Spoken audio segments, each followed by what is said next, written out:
নমস্কাৰ বন্ধুসকল অসমৰ জনপ্ৰিয় অভিনেতা কিশোৰ দাস হঠাতে নোহোৱা হৈ পৰিল আৰু কিশোৰ দাসৰ আজি হৈছে আদ্য শ্ৰাদ্ধ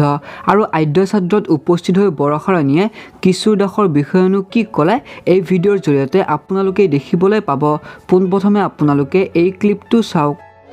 প্ৰতিভাৱান শিল্পী এজন হোৱাৰ লগতে কিশোৰ আসলতে এটা খুব ভাল ল'ৰা আছিল সুসন্তান যাক কয়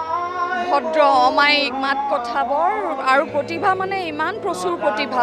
আৰু বেচেৰা ইমান কষ্ট কৰি এই পৰ্যায় পাইছিলহি মৃত্যুটো সত্য বুলি আমি সকলোৱে জানো কিন্তু এনেকুৱা মৃত্যু আসলতে মানি ল'ব নোৱাৰি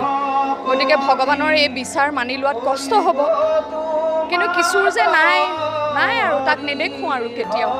তথাপিও তো গতিকে আপোনালোকে গম পালে বৰষা ৰাণীৰ বিষয়ে কিশোৰ দাসৰ বিষয়ে কিশোৰ দাস যে এজন প্ৰতিভাসম্পন্ন অভিনেতা আছিল আৰু বহুত সোনকালে আগবাঢ়ি উঠিছিল এইখিনি কৈছিল আৰু কিশোৰ দাসৰ যে সঁচাকৈ মৃত্যু হৈছে এই কথাটো বৰষা ৰাণীয়ে এতিয়ালৈকে বিশ্বাস কৰিব পৰা নাই গতিকে বন্ধুসকল ভিডিঅ'টো যিমান পাৰে সিমান শ্বেয়াৰ কৰিব আৰু ভিডিঅ'টিত এটা লাইক কৰি দিব লগতে চেনেলটো ছাবস্ক্ৰাইব কৰি ল'ব ধন্যবাদ।